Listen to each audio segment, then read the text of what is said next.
Art is one of the most hotly contested topics in world language, so much so that it's rare to find two people side by side that can agree on what art even is, let alone what a piece of art they're looking at means. Is art purely subjective? Is it merely an abstract thought process concretized, made to evoke emotions from the viewer, qualifying whatever interpretations that may arise when brainstorming in the face of the absurd as valid? Like that chicken scratch I made in high school, or the paint splatter done by Jackson Pollock.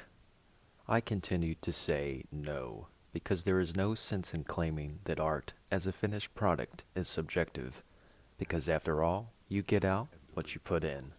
And if you put little to no effort or honesty in your work, you get something as meaningful as paint splatter with no clear intention. That is not art, because it contains no true expression, no true meaning through transmission. Unless your point was just that, to convey that life is meaningless.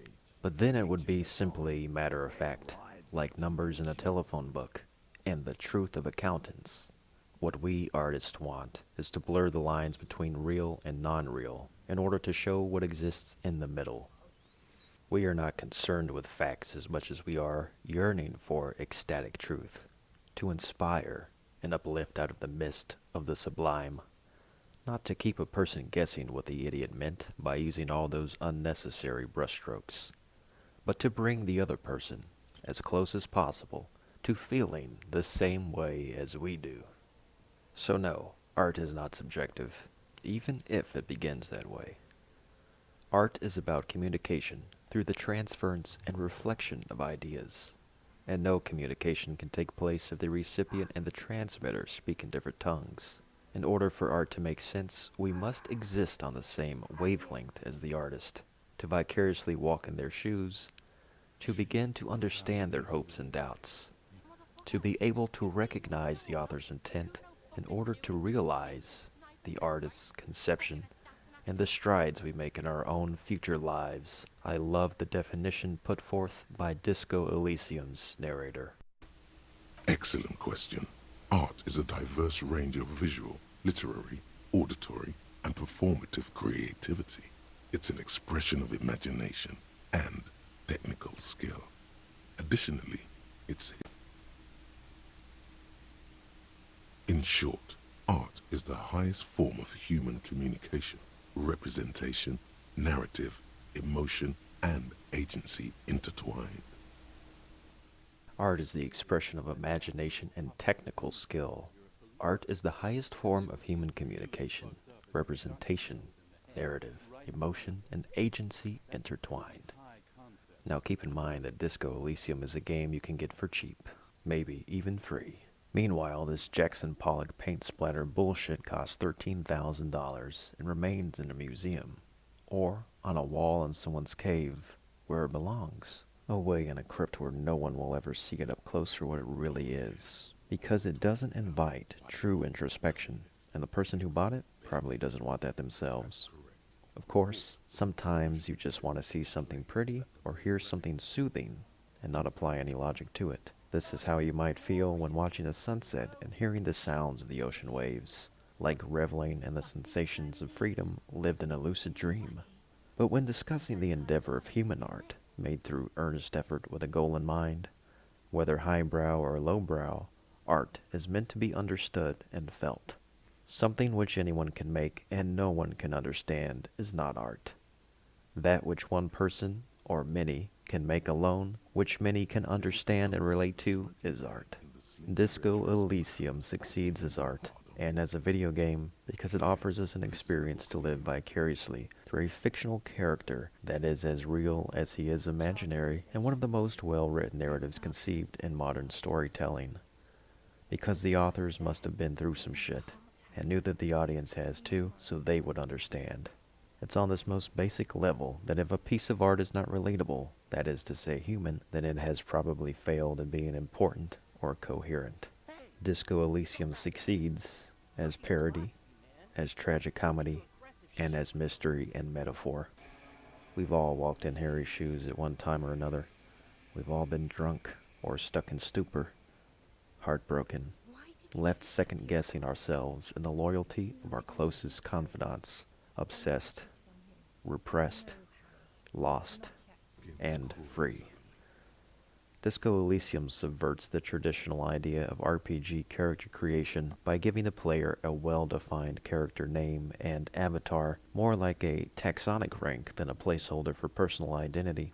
We play as and inhabit a man who serves and protects his ego, his track record successful as a habitual failure, a rank-and-file policeman as notorious as any criminal, feared by colleagues for his deranged state of mind, warped by the tortures of the damned, his expertise in self-ridicule only outshined by the obsequious racism, sexual discrimination, and communist leanings of Martinet's NPCs that wish to capture our imaginations through absurd conspiracy theories, opinion pieces, and satirical brain droppings.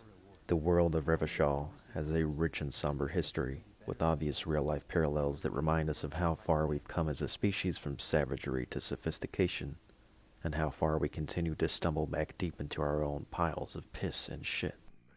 Through the use of dialogue, deduction, and negotiation, we begin to realize the goal of deconstructing Harry is as important as reconstructing a murder scene. It's not his past that we can influence, but his present that we can work to reshape. The future teaches you to be alone, the present to be afraid and cold. When we are cold, we seek warmth. In a meaningless world, we seek meaning.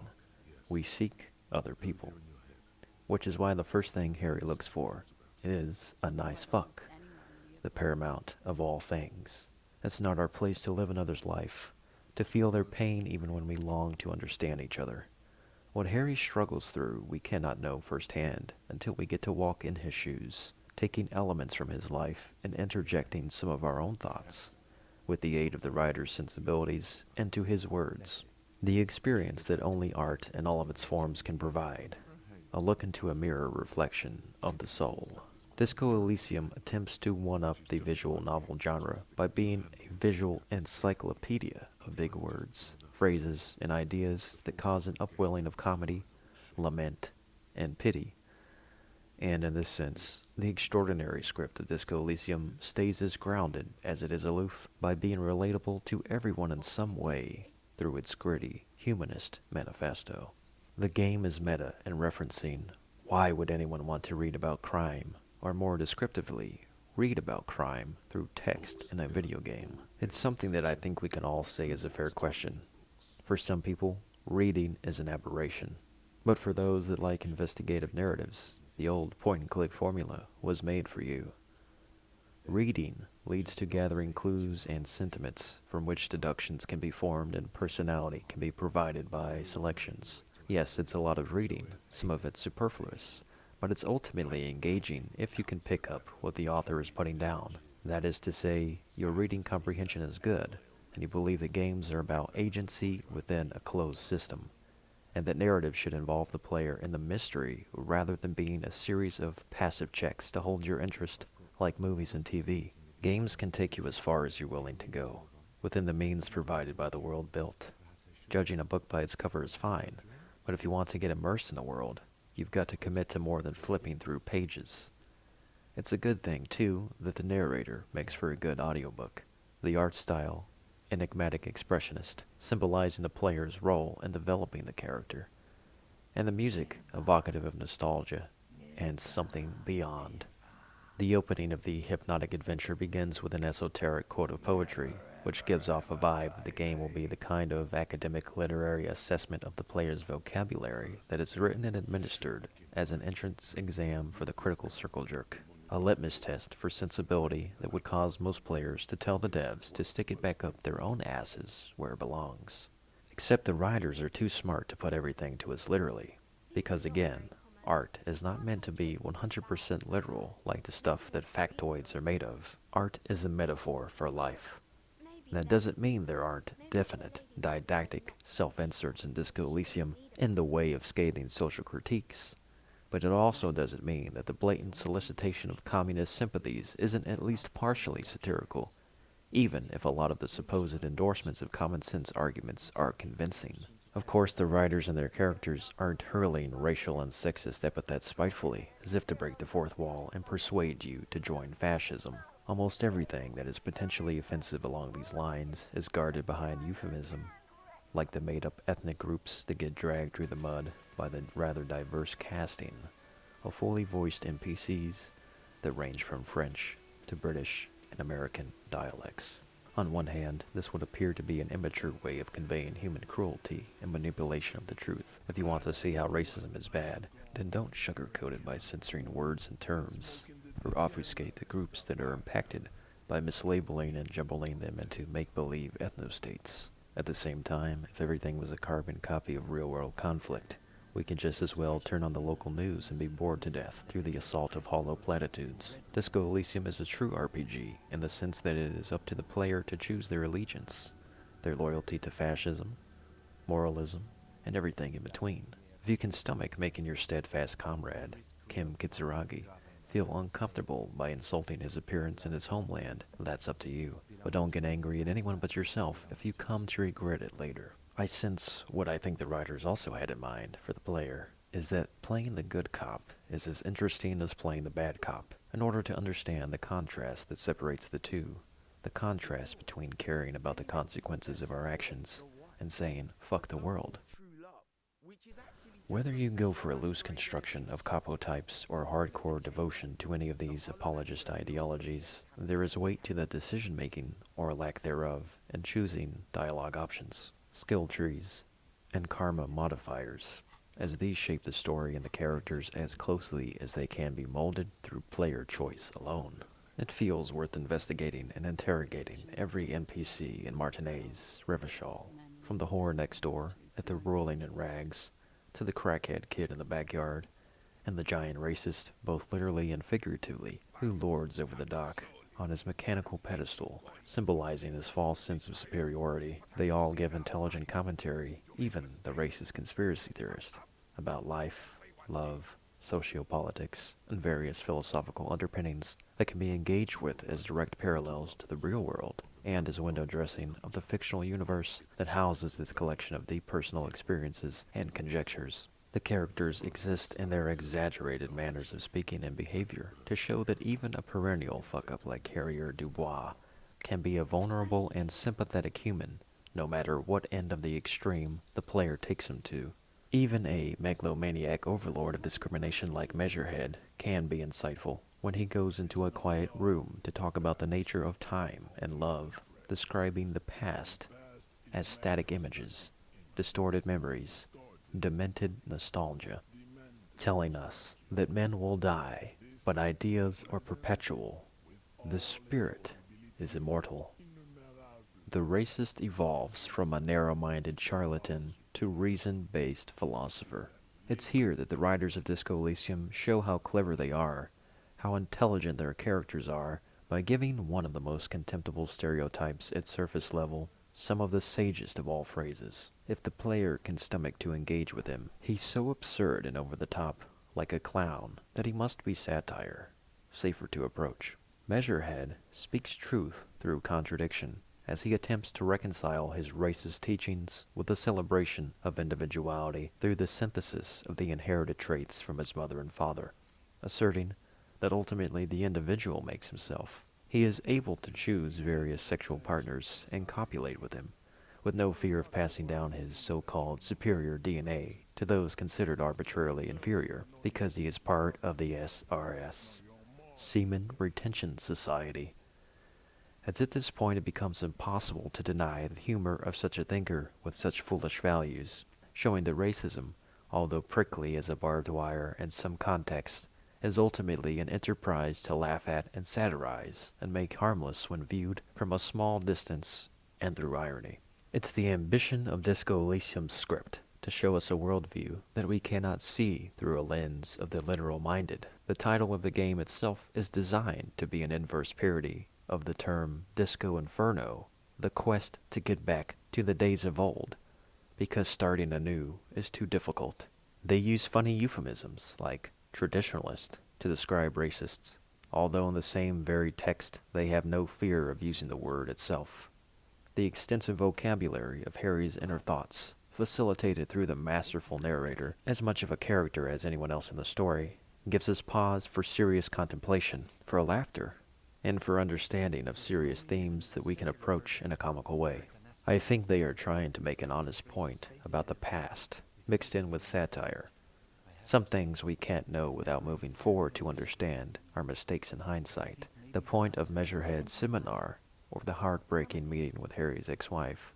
There's a lot of talk of getting it right this time, which is a theme of life and also of the video game industry, with all of the incessant remakes in lieu of experimentation and trying new ideas, like the bold first game by ZAUM. Disco Elysium shares a lineage with older CRPGs that aspire to give the player direct choices in shaping their adventure, yet it oozes originality, even along those lines of imitation and homage, through the use of these features being less of a congruent extension of the narrative than they are the creation of the narrative. The Final Cut version is much less a remake as an enhancement of that vision, with the ambitious choice to do full voice recording for the nearly 1 million lines of dialogue.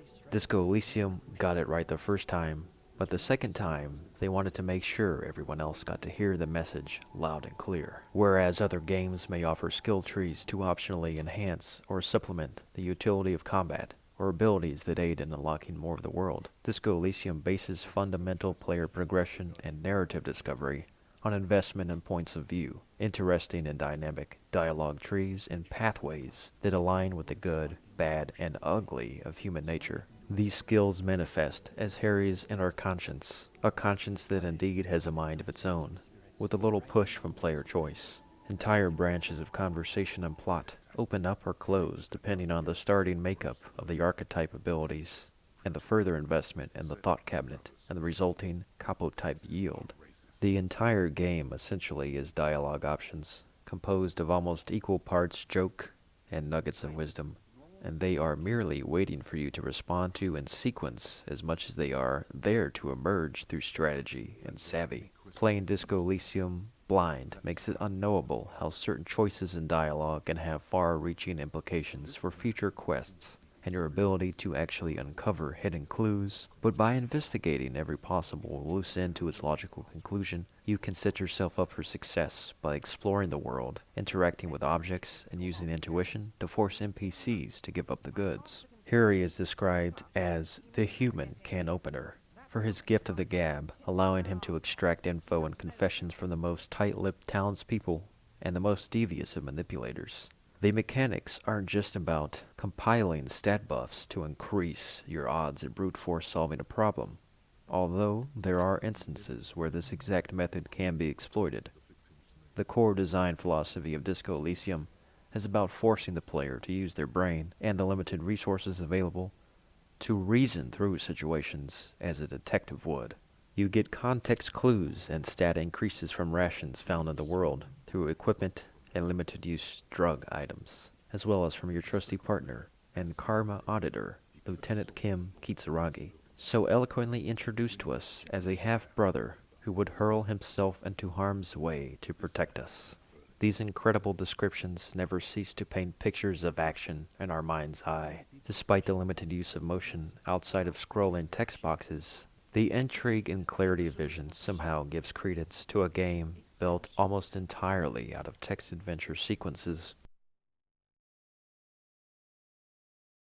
All game obstacles are approached and handled through the flow of dialogue, with XP points gained from participating in charming conversations, uncovering lore about the world and the unseen past, all at the beck and call of unreliable narration from every source, including and especially the voices in Harry's head. Even with the chance of a dice roll probability and the boost from points added to particular stats that can increase your chances of finding the right dialogue options, the game scarcely guides you to the right choice, and sometimes even gives you an entirely incorrect choice, deliberately to see if you're paying attention. There are fail states, mostly joke endings that don't impact the entire game because you can always save scum and trivialize the failure of red checks. But passive checks can lock you out of further progression, indicating you should have made smarter choices and done more investigating. Being a bad cop or good cop doesn't necessarily impact your chances at solving the main quest.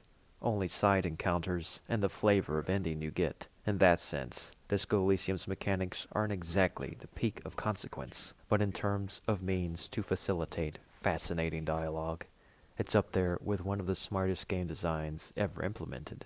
Nonetheless, Disco Elysium offers an impressive amount of agency in the decision-making process to the player and how they want to approach unlocking strands of political propaganda and character development, playing off of the theme of good cop, bad cop routines. It's a more complex system than it lets on at face value, at the same time being more simple than it lets on.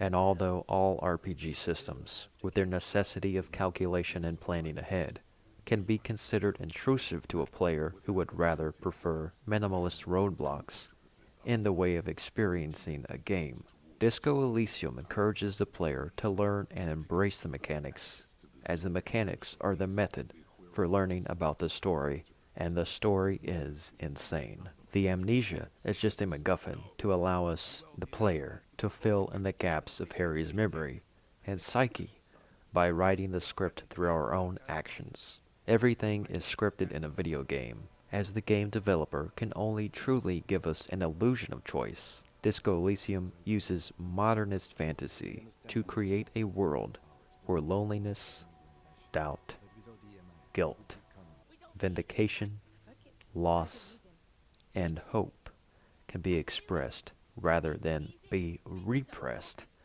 as these themes so often are in everyday life and everyday small talk. This is what we have art for, to tell the stories we cannot live, to examine the aspects of ourselves we would rather not confront. If you've learned something about yourself through role-playing in a story, or if you've been able to embrace that which you could never accept on your own in a sober environment through the use of a medium of personal expression, then you've witnessed and consumed someone's art. It's a shame that a great critic like Roger Ebert wasn't able to recognize that the stories he loved to experience could be told in an evolved narrative form without a trade-off or reduction in quality. Despite some of the gaming industry's most luminous minds siding with Roger, I believe video games can be art, just as well as any other medium can claim its craftsmanship to be representative of human articulation and articulation of the humanities. Because video games, when made by sages, understand that true individuality is a gift from me to you. The game's head writer used Twitter as a measuring stick for how pathways in Disco Elysium could work. It's a very intriguing detail and makes perfect sense in the context of Disco Elysium. How characters try to impose their wills onto each other, just as people on Twitter take what is meant to be a thought bubble completely seriously. Yet, for better or for worse, the exchange of information, with its foundation rooted in communication, is an art form. Humans are composites of one another. We shame and stunt each other through the contempt of conversation, and yet still we have room to grow, because the present is a living organism. It is a living organism.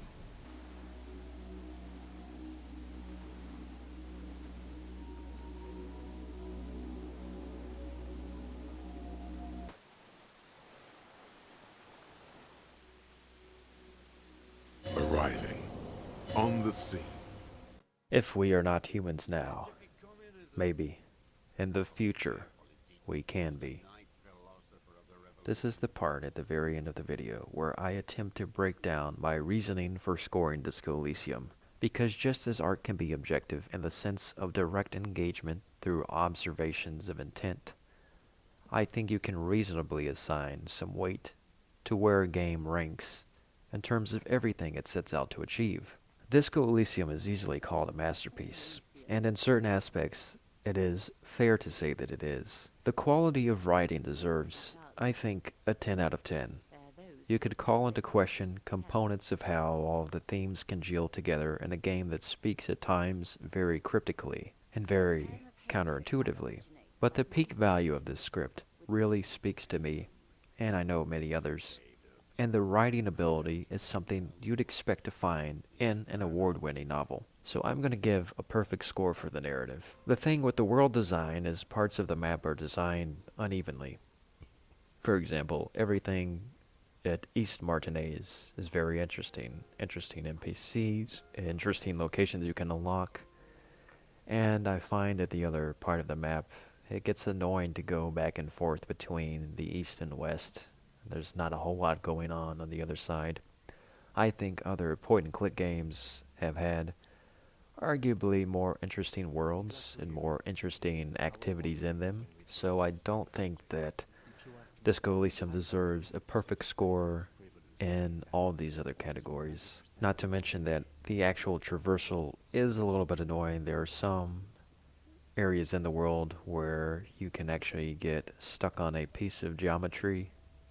The clicks don't always work like you intend them to. Sometimes your partner will get in the way and it won't let you interact with an object.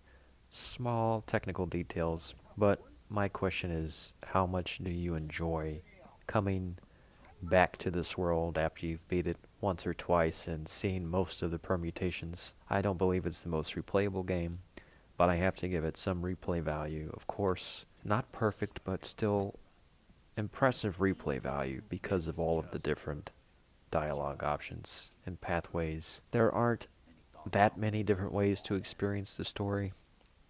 I have platinumed the game, and so I know that there are a few different endings, but they're all pretty much the same. So I think that this game is a 9 out of 10. I don't think it's a masterpiece. I think it could have been better. But of course, in certain aspects, the writing, I'll say 10 out of 10.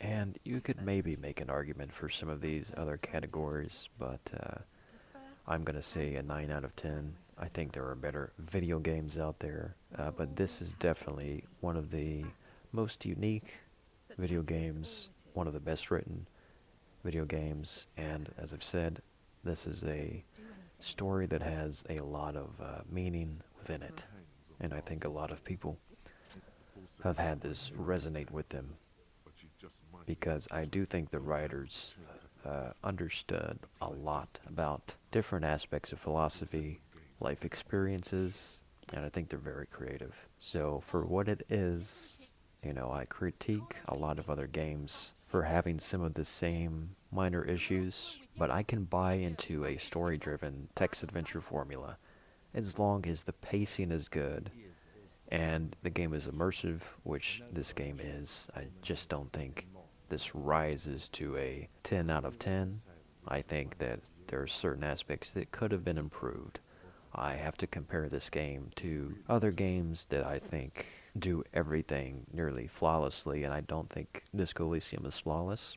I have to give some critique, but this is definitely a very solid narrative experience, no matter if you're looking for it wherever you might find it. It happens to be in a video game, and I can justify giving it a 9 out of 10, because ultimately what a video game comes down to is player choice, and this is what Disco Elysium gives the player: a fair amount of choice, as much as you could expect them to give you under the circumstances.